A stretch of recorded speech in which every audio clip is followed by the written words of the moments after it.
They thought bringing the cops would scare me, but the moment they saw my parents' badge, everything froze and the entire HOA went silent. The night air was unusually still in Stonevale Estates, the kind of silence that made every sound echo louder than it should. The community's iron gates glimmered under the pale glow of streetlights, their steel bars casting long shadows across the neatly paved road. Then, without warning, that silence shattered.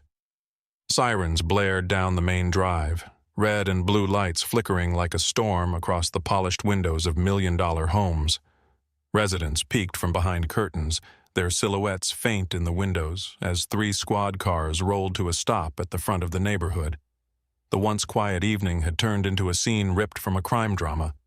At the center of it all was Victor Lanix, the Homeowners Association president.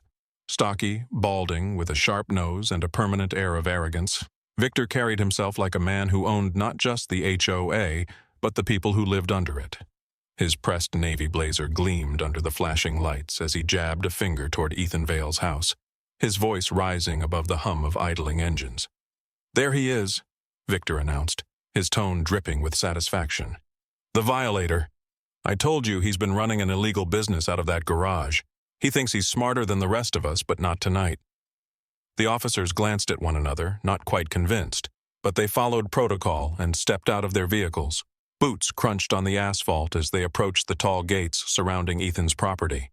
Behind those bars, Ethan himself stood waiting. He was tall, lean, his dark jacket zipped halfway, hands relaxed but steady by his sides. His expression betrayed no panic, only a calmness that felt unnerving under the flashing chaos. He looked at Victor with eyes sharp as glass, eyes that had seen men like him before, loud, controlling, and convinced they could crush anyone who resisted. Victor, mistaking Ethan's silence for weakness, smirked and puffed his chest. "Don't bother hiding behind those gates, Vale," he shouted. "It's over." "You'll learn what happens when you ignore HOA authority." Ethan didn't answer. His gaze shifted briefly toward the open doorway of his home, where a single object hung proudly in the entryway. His late father's badge, polished and encased in a shadow box. The badge caught the light from the patrol cars, a glint of gold amid the shadows. The first officer to notice froze mid-step. His eyes widened, and without hesitation he straightened his posture. "Is that—" he murmured to his partner. Within seconds, all 3 officers stood still, their demeanor shifting like night to day.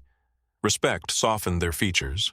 Their tone changed, and as they approached the gate, they lifted their hands in a salute, not to Victor, not to the HOA, but to the legacy of the man whose badge hung silently on the wall.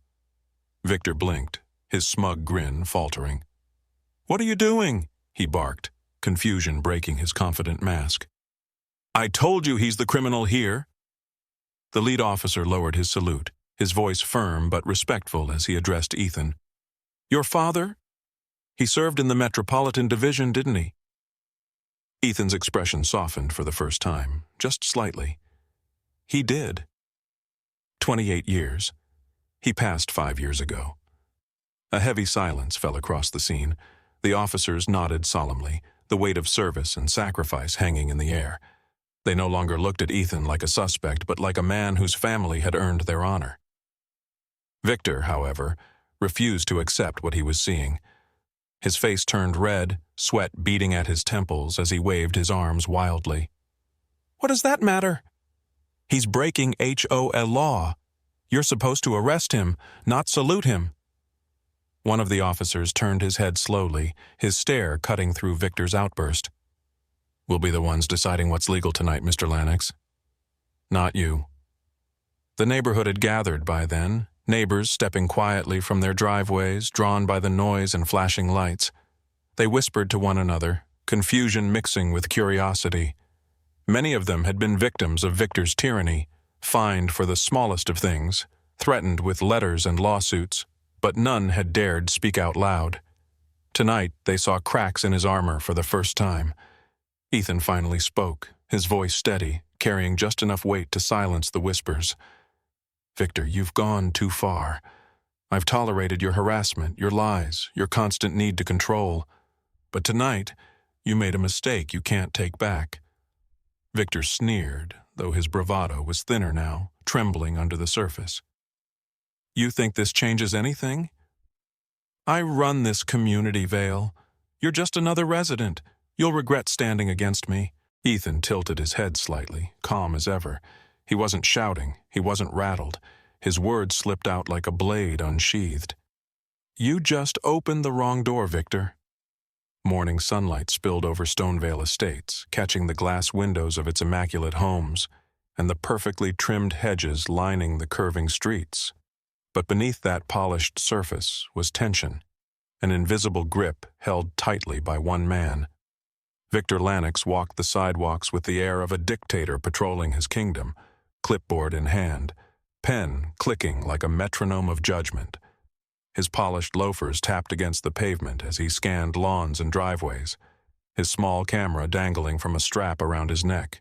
Every snap of the shutter was another violation, another fine, another chance to remind the residents that he was in control. Victor thrived on it. For him, rules weren't guidelines, they were weapons. He fined one homeowner for leaving a trash bin visible for 3 extra minutes. He ticketed another for grass that had grown exactly 1 inch above the prescribed limit. During winter holidays, he issued citations for visual distractions when families dared to decorate with more than 2 strings of lights. His actions weren't about keeping the neighborhood beautiful. They were about power, and he wielded it with cruelty disguised as authority. Behind closed doors, the men of Stonevale spoke in hushed voices about their frustration, but fear kept them silent. Victor had built a small circle of loyalists on the HOA board, men too timid or too indebted to him to ever oppose his reign. They voted in his favor without hesitation, even when his decisions made no sense. Those who challenged him faced waves of fines, legal threats, or endless harassment until they either submitted or moved away. To most, Victor seemed untouchable, but then there was Ethan Vale. Ethan lived differently than the others. He paid his HOA dues without complaint, but he never attended Victor's so-called mandatory community dinners, where Victor used charm and intimidation to squeeze donations for his shady neighborhood improvement fund. Ethan ignored the invites, ignored the veiled threats, and stayed quietly in his corner of the community. He worked long hours, came home late, and preferred the solitude of his own space over the shallow pleasantries of HOA gatherings. His refusal to play Victor's game gnawed at the president's pride. One evening, as Victor stood at the end of Ethan's driveway with his camera, he muttered under his breath, "You think you're better than the rest of us, Vale? We'll see how long that lasts." The next morning, Ethan found a bright orange violation slip on his door. The accusation? Garage activities creating disruptive noise. Yet Ethan hadn't even been home the night before.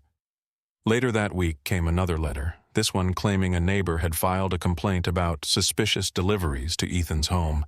It was a lie, fabricated from thin air. Ethan read the letter slowly, his jaw tightening, but he didn't crumple it. He slid it into a folder in his study, his mind already processing the pattern. Victor escalated further. He hired a group of contractors, unannounced, to perform an inspection of Ethan's backyard. Ethan returned home early that day to find strangers stepping across his grass, measuring fences and scribbling notes while Victor stood smirking by the curb. "You can't just send people onto my property," Ethan said, his voice calm but edged with steel. Victor's smirk widened. "HOA authority gives me full right, and if you resist, I'll see to it you face legal action." The contractors avoided Ethan's gaze, clearly uncomfortable, but Victor reveled in the confrontation. He expected Ethan to explode, to give him the satisfaction of losing his composure in front of an audience. But Ethan simply stared, memorizing every face, every detail, before quietly escorting the contractors back toward the gate. Victor mistook the calm for defeat. That night, Ethan sat in his study with the blinds drawn. On his desk lay the folder filled with Victor's fabricated letters, and beside it, a small black recorder. He pressed play and replayed the conversation with Victor from earlier, the smug tone captured perfectly on tape. He leaned back in his chair, exhaling slowly. He thinks I'm powerless. He thinks silence means surrender. The truth was the opposite. Ethan's silence wasn't weakness, it was strategy. He understood men like Victor, men drunk on their own authority, blind to the consequences of their own arrogance. Victor had no idea that with every move, every false accusation, every trespass, he was giving Ethan the very ammunition that would one day be turned against him. And yet for now, the harassment grew worse. More letters, more threats. Even anonymous notes slipped under Ethan's door, written in Victor's handwriting though disguised poorly. It became clear that Victor wasn't merely enforcing rules, he was obsessed. He wanted Ethan broken, humiliated, driven out. But Ethan had no intention of leaving. He had chosen this home for a reason, and he wasn't about to abandon it because of one man's ego. As Victor strutted through the neighborhood the next day, clipboard in hand, a neighbor whispered to another, "Why is he going after Vale so hard?" The other man shook his head. "Because Ethan's the only one who won't bend." Victor overheard the words and stopped in his tracks, his grin stretching cruelly across his face. "Won't bend?" he muttered to himself. "Then I'll make sure he breaks." He believed Ethan, a quiet man who kept to himself, was powerless. But Victor had just chosen the worst person in the neighborhood to bully. It happened on a Thursday night, just after midnight. The neighborhood was quiet, the houses of Stonevale Estates bathed in silver moonlight. Ethan sat in his study, finishing paperwork by the glow of a desk lamp, when suddenly the room went black. The hum of the refrigerator stopped. The air conditioning unit clicked off. Even the street lamps outside his window dimmed to nothing. A sudden, unnatural silence filled the air. Frowning, Ethan grabbed a flashlight and stepped outside. His neighbors' homes were still glowing with light. Only his property had gone dark. That was no coincidence. His instincts told him exactly who was behind it. And there he was. Across the street, standing near the utility shed with a smug look plastered across his face, was Victor Lennox. In his hand gleamed a small key, one that belonged to the HOA lockbox that controlled electrical access. "You're trespassing on city property," Ethan called out, his voice calm but carrying across the street. Victor twirled the key between his fingers and grinned. "Funny thing about power, Vale. It can be taken away just as easily as it's given." His tone dripped with mockery, enjoying the symbolism of the act as much as the inconvenience he had caused. For a moment, Ethan just studied him, his flashlight beam catching the edges of Victor's smirk. Then he quietly returned to his house, not another word spoken. Victor assumed he had won another battle. What he didn't realize was that Ethan had already switched on a small camera mounted above his garage. It had captured everything. Victor entering the shed, tampering with the lockbox, and standing there bragging. But Victor wasn't finished. Days later, Ethan found himself dealing with something far worse. A notice appeared taped to his front gate, an official-looking document claiming Ethan was under police investigation for running an illegal business from his garage. It accused him of using his property as a front for unlicensed trade, complete with a fabricated complaint supposedly filed by multiple neighbors. Ethan's chest tightened as he read through the lines. It wasn't just petty fines anymore. Victor had crossed into criminal lies. Filing a false report with law enforcement was more than harassment. It was a crime in itself. That night, the flashing of police lights filled the street once again. 3 squad cars pulled up, tires crunching against the pavement. Neighbors spilled out of their homes, murmuring, their faces pale in the flickering red and blue. Victor stood proudly at the center of it, strutting like a king who had orchestrated the downfall of his greatest enemy. "There he is, officers!" Victor shouted dramatically, pointing at Ethan's gate. "Check his garage. You'll find everything you need." But when the officers approached, something happened that shattered Victor's carefully constructed plan. Inside Ethan's entryway, illuminated by the patrol car beams, hung his father's badge in its glass frame. The golden emblem gleamed like a beacon. The lead officer stopped in his tracks, recognition flashing in his eyes. "Vale," he whispered. "Your father. He served in the Metropolitan Division, didn't he?" Ethan gave a single nod. He did. 28 years. Medal of Valor. He passed 5 years ago. Without hesitation, the officer straightened, lifting a hand in salute. The others followed, their bodies stiff with respect. They weren't looking at a criminal, they were looking at the son of a decorated officer, a man who had given nearly 3 decades of his life to protect the city. The crowd gasped. Neighbors leaned forward, whispering in disbelief. Victor's grin faltered, his color draining. "What are you doing?" he stammered. "I filed the report." "He's guilty. You should be arresting him." But the officer's voice was like steel as he turned. "Mr. Lennox, fabricating reports is a serious offense. If this claim proves false, you'll be the one answering questions." The murmurs swelled into something heavier. Whispers spread like wildfire. If Victor could target Ethan with such vicious lies, who was safe? If he could cut off power and summon police with false charges, then every man in Stonevale was vulnerable. For years they had endured his petty fines and power games. But this was different. Ethan didn't raise his voice. He didn't lash out. Instead, he tucked his hands into his pockets and let the scene unfold, his eyes calm but burning with quiet intent. Inside, his mind was already moving like a chessboard. Every violation slip, every fabricated letter, every trespass, he had been saving them. Now he added new pieces: the power outage video, the false police report, the recorded threats. Victor thought he had cornered him, but in reality, Victor had exposed himself in front of the very people he ruled over.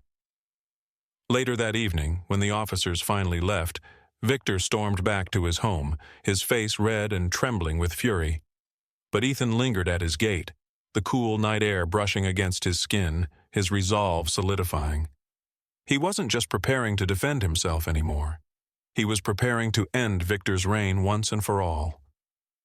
The night air was still when Ethan sat at his desk, the glow of his laptop reflecting off a stack of papers that had grown thicker by the day. What Victor saw as silence was actually strategy. Every time Victor strutted down the street with his clipboard, every time he slipped into the HOA office after hours, every smug letter that arrived in Ethan's mailbox, it all went into the file.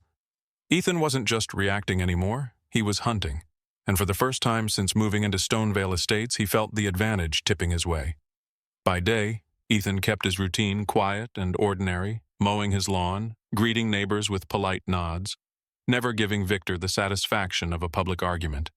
By night, however, the game was entirely different. Small cameras, barely noticeable unless you knew where to look, were tucked under the eaves of his roof, hidden inside his mailbox, and even angled from a neighbor's shed with their quiet permission. Each one recorded Victor's footsteps, his muttered instructions to contractors, and even the flick of his hand as he slid envelopes into his jacket pocket that never reached the HOA's account. The neighbors began noticing too. Men who had once laughed nervously at Victor's demands now spoke in hushed tones with Ethan when the streets grew quiet. One evening, a weary homeowner named Paul lingered at Ethan's gate, his voice low. "He told me I owed 3 months of dues," Paul whispered, his eyes darting to the shadows. "But I pay automatically." "I checked my bank. It's all there. He's pocketing it." Ethan listened, steady and calm, before sliding Paul a pen and notepad. "Write it down," he said, his voice measured but firm. "Dates, times, everything." As days turned into weeks, the dossier grew heavy, not just with evidence, but with voices. Men who had been fined for imaginary weeds, families threatened with foreclosure over paperwork Victor himself had forged, and even a veteran neighbor who had been told his flagpole was an unauthorized structure. Every testimony Ethan gathered was a piece of a puzzle, and soon the picture of Victor's empire was becoming clear. It wasn't about community, it was about control and greed. But the most potent weapon in Ethan's arsenal was one Victor couldn't see. On his desk, carefully polished and placed in a leather case, lay his late father's badge. Whenever Ethan's resolve wavered, he'd open the case and hold it in his hand. The cool metal wasn't just a keepsake. It was a reminder of integrity, of a man who had served with honor and taught his son that justice wasn't something you begged for. It was something you built, brick by brick, until it stood undeniable. Victor, oblivious to how deeply he was being cornered, kept pressing forward. One afternoon, Ethan caught him on camera prying at a side gate, clipboard in one hand, lockpicks in the other. "Violation of property access," Victor muttered to himself, as if rehearsing what he'd later write. But what Victor didn't realize was that Ethan had angled a camera directly on him, the red recording light concealed by a mesh of vines. There were close calls, too, moments that made Ethan's pulse quicken. One evening, as he transferred files to an encrypted drive, he noticed movement outside his window. Victor stood across the street, camera in hand, snapping photos of Ethan's house.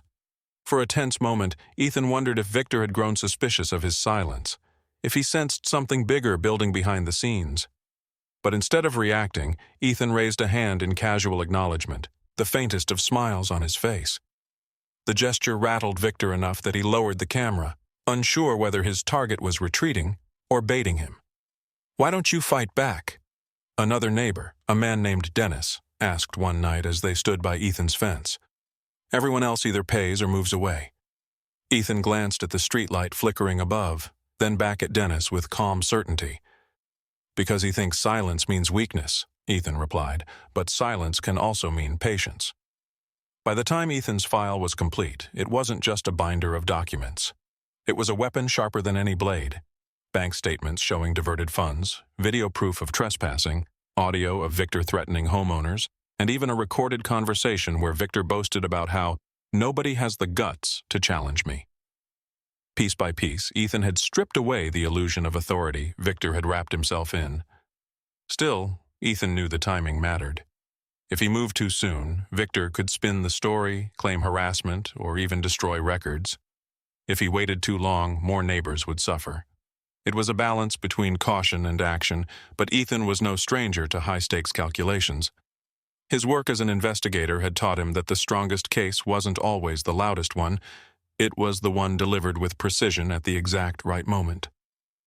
As he closed the binder one final time, he placed his father's badge on top of it, the weight of both pressing into the wood of the desk.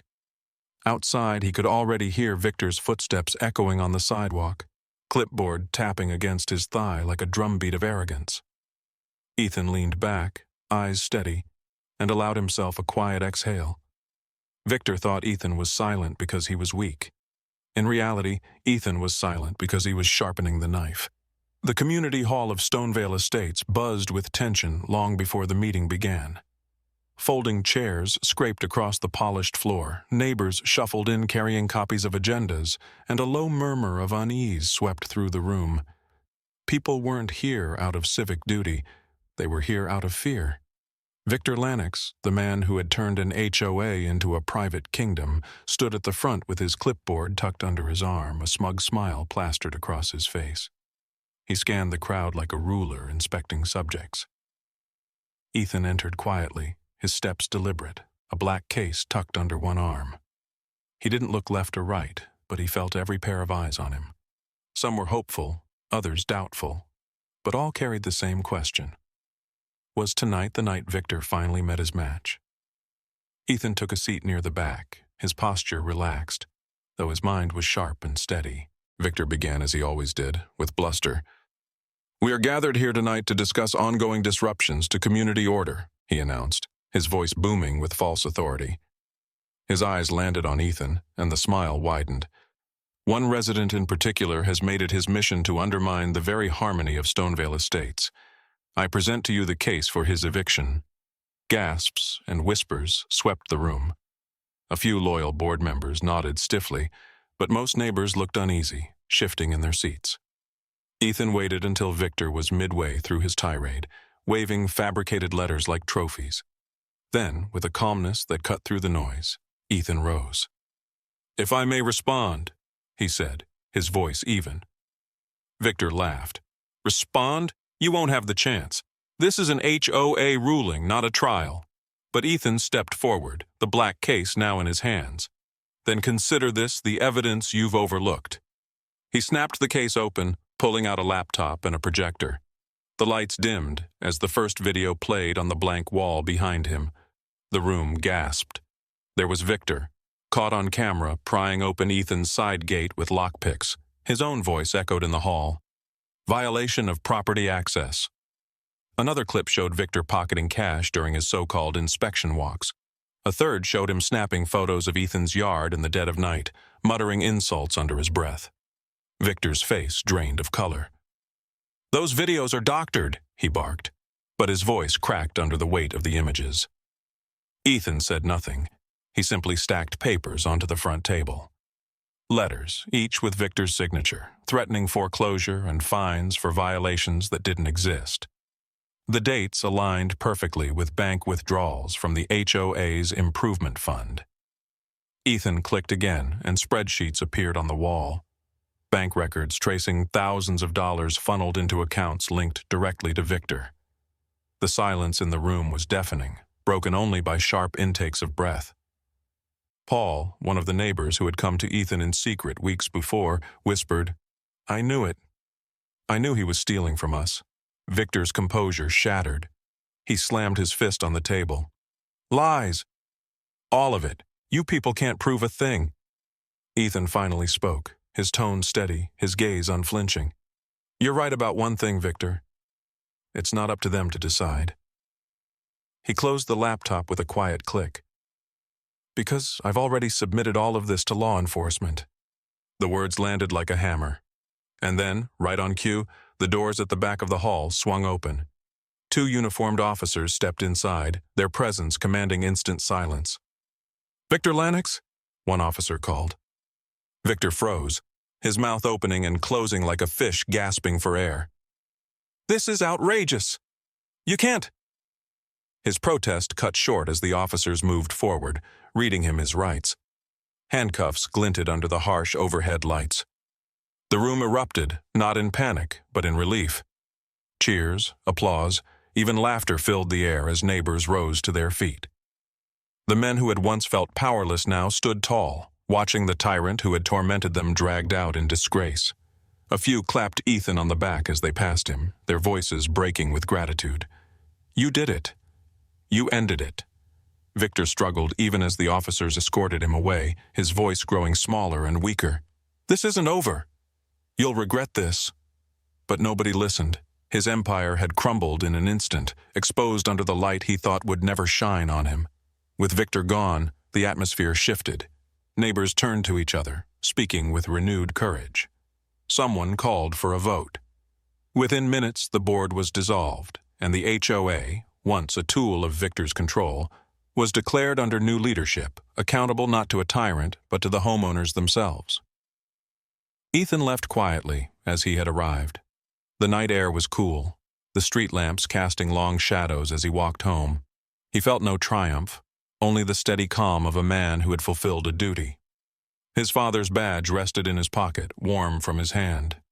As he reached his gate, the very place where Victor's chaos had begun, he paused, the faint hum of cicadas filling the silence. He looked up at the stars, then whispered to himself, low but firm, a vow that carried the weight of legacy and justice. The badge still protects this house.